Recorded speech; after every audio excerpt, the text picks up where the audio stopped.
first thing, just for a microphone check, can I just have you, of course, say and spell your first and last name? Christian Englander. Okay. Christian. Okay. Is there milk on my mustache? No, you're good. You're good.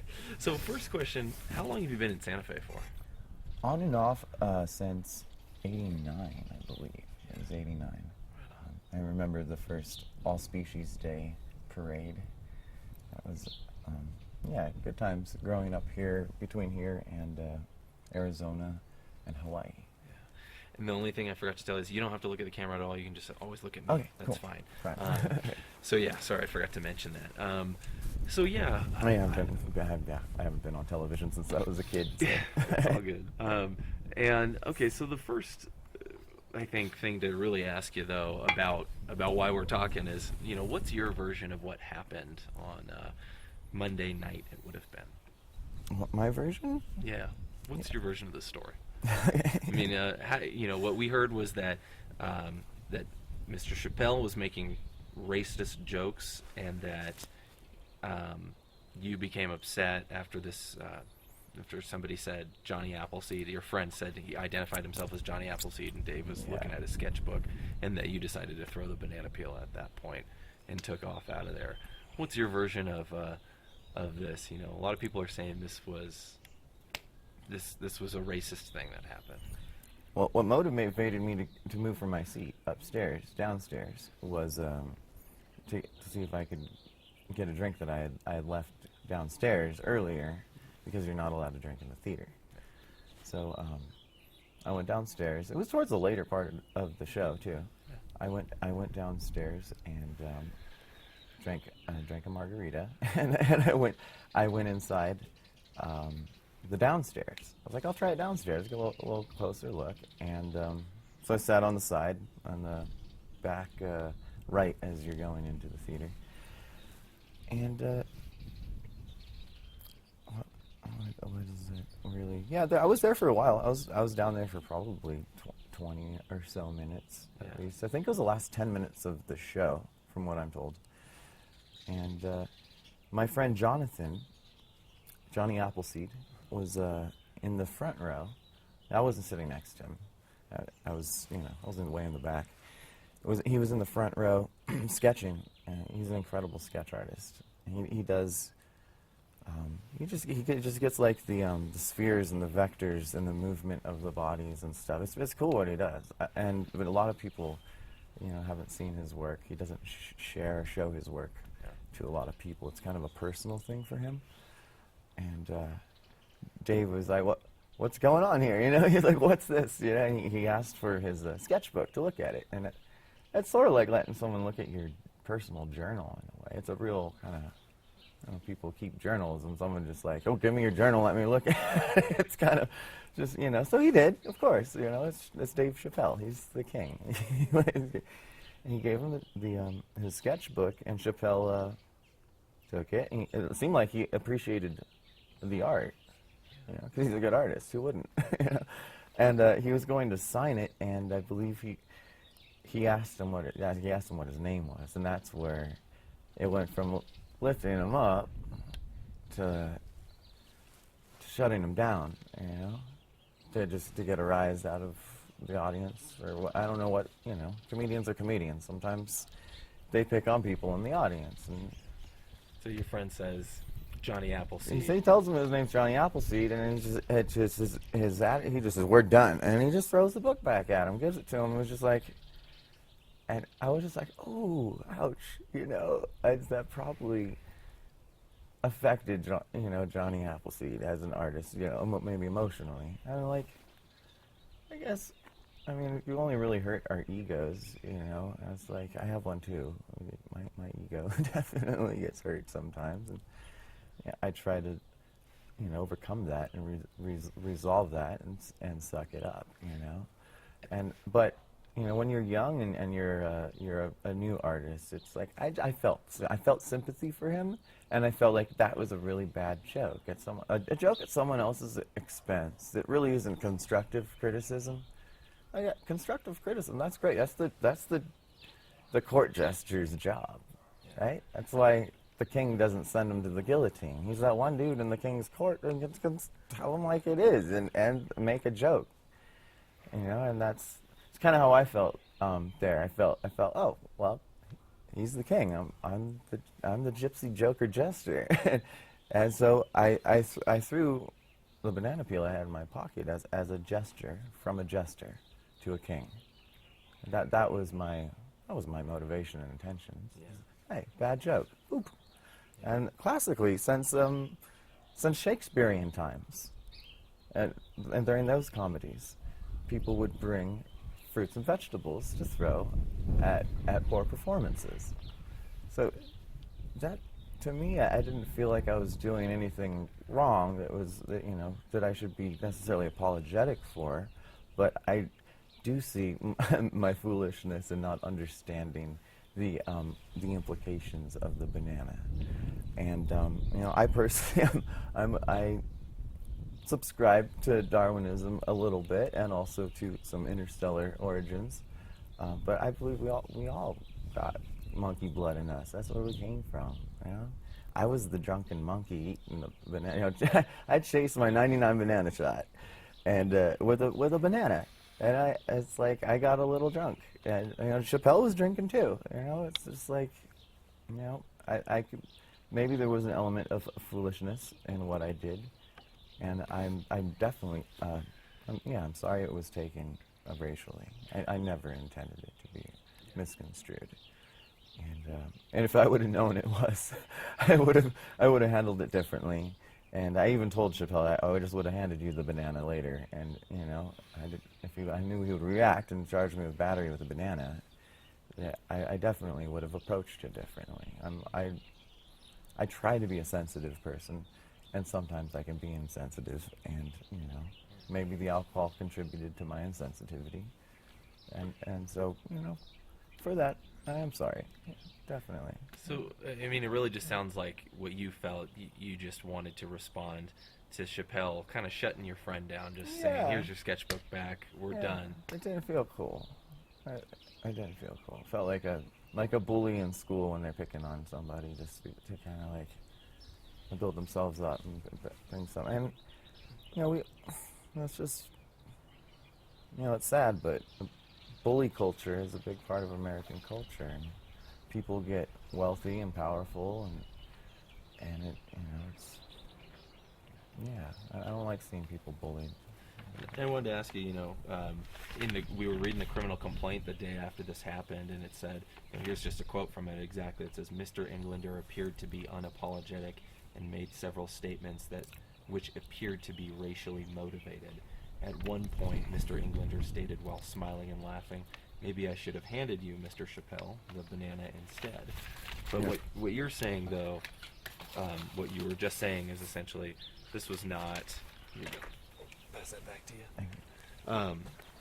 This was not... You didn't want this... You didn't have a racial perspective, did you? I mean, just to ask you straight up, was this racist? Absolutely not. No, this is a joke. This is a practical joke. I mean, April Fools. I'm a joker.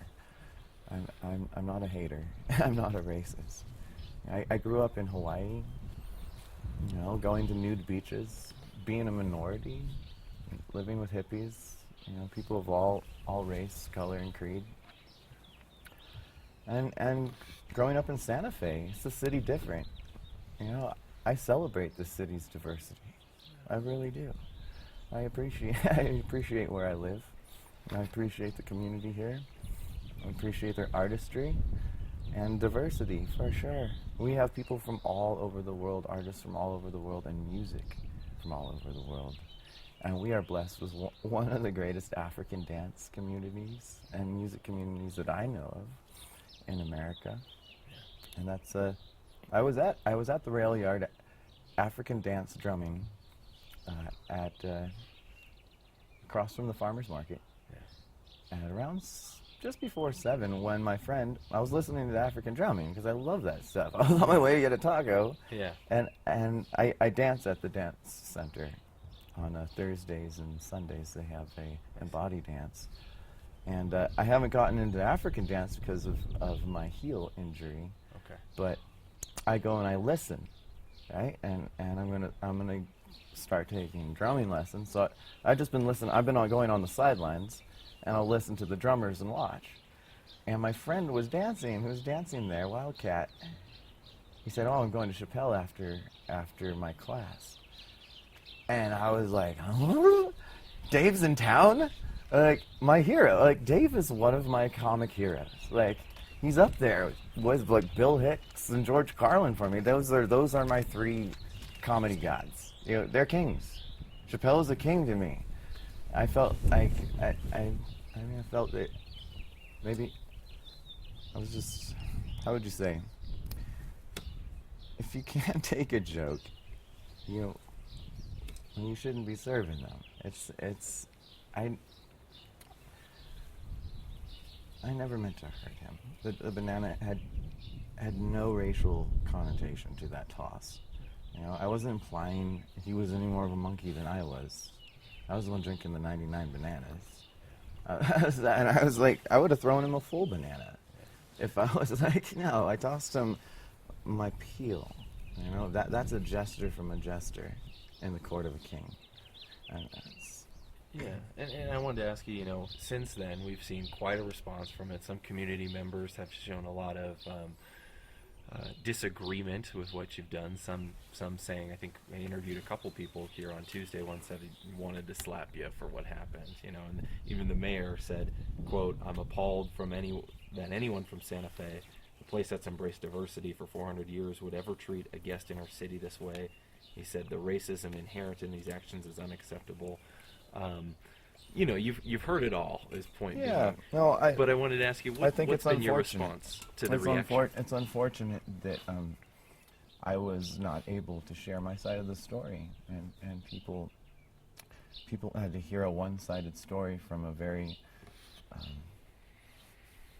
emotionally charged incident, and the mayor has, you know, he never heard my side of the story, or even a third person perspective of the story, really, a neutral point. And so those statements were made, I think, from a bias, and I don't feel that's fair how the media is treating this, and how people didn't let me have a word, you know, before they made an assumption. I'm a peaceful person. You know, As you were saying too, you had said your dad has a connection to a nonviolent. Absolutely. My father does volunteer work. He has a nonprofit called One Voice of Peace, and he works with children in Southern California, mostly of Hispanic ethnicity, from families that don't speak even a lot of English. These children speak better English than their parents, so it's like I've been I've been with him, you know, and I've done volunteer work with these 4th and 5th graders that are they take the most difficult children, the bullies particularly, out of they don't take them out of class, but after school they do a program, and we teach empathy and nonviolent communications, and how to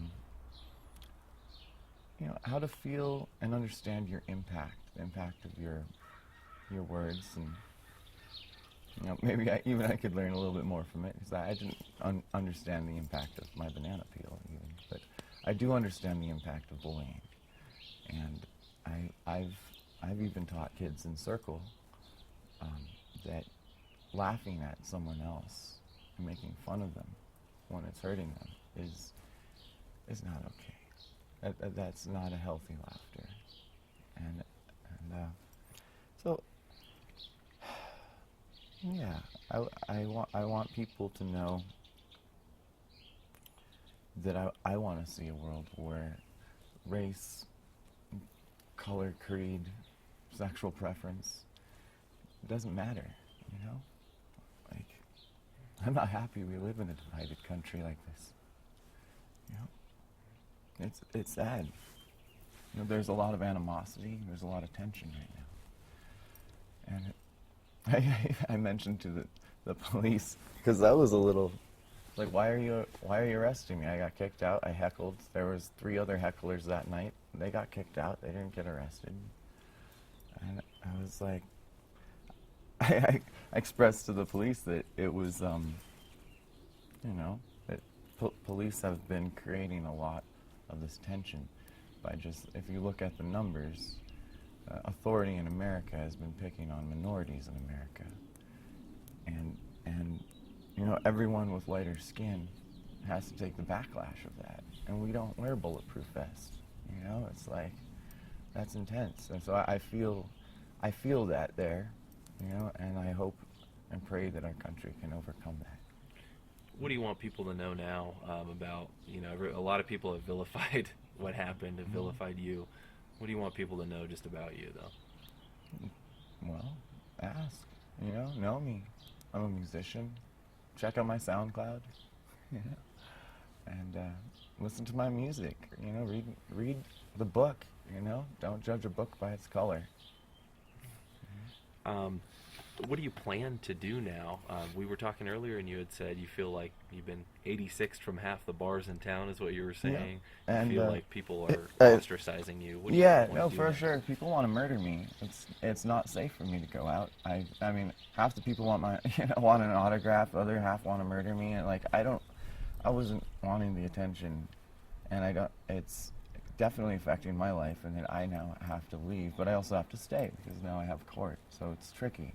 I have to stay in a place where my life is in danger until I'm free to actually flee, and I have to, until Chappelle and I can make peace. We can put this behind us and maybe write some comedy, because it was a joke. It's supposed to be funny. It was not supposed to be a racial joke at all. I had a banana. That was what I had. If I had a tomato, I would have thrown the tomato. I did that. Last time I threw a fruit at a comedian, it was at the Starry Plow in Berkeley, at their open mic.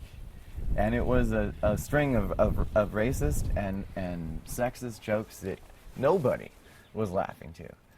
And so I just picked up a fruit off of a plate that was done from a friend, and I tossed the tomato.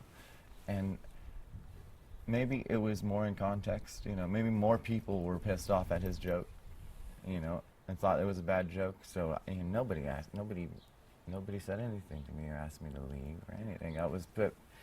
Here in Berkeley, people are into Shakespeare. They're into comedy clubs. They know about you bring some bag boxes of vegetables, pass them around just in case. It's like it's a different scene, And I just hope people can understand the lighthearted side of the story.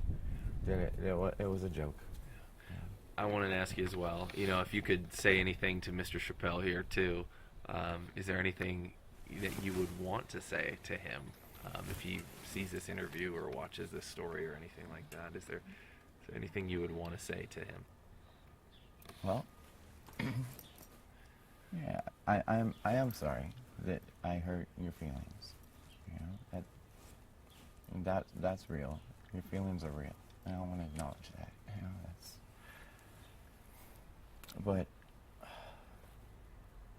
I don't feel that your response was warranted. I felt like we could have talked a little more. Yeah, I didn't really have an opportunity to share with you, why I threw the banana.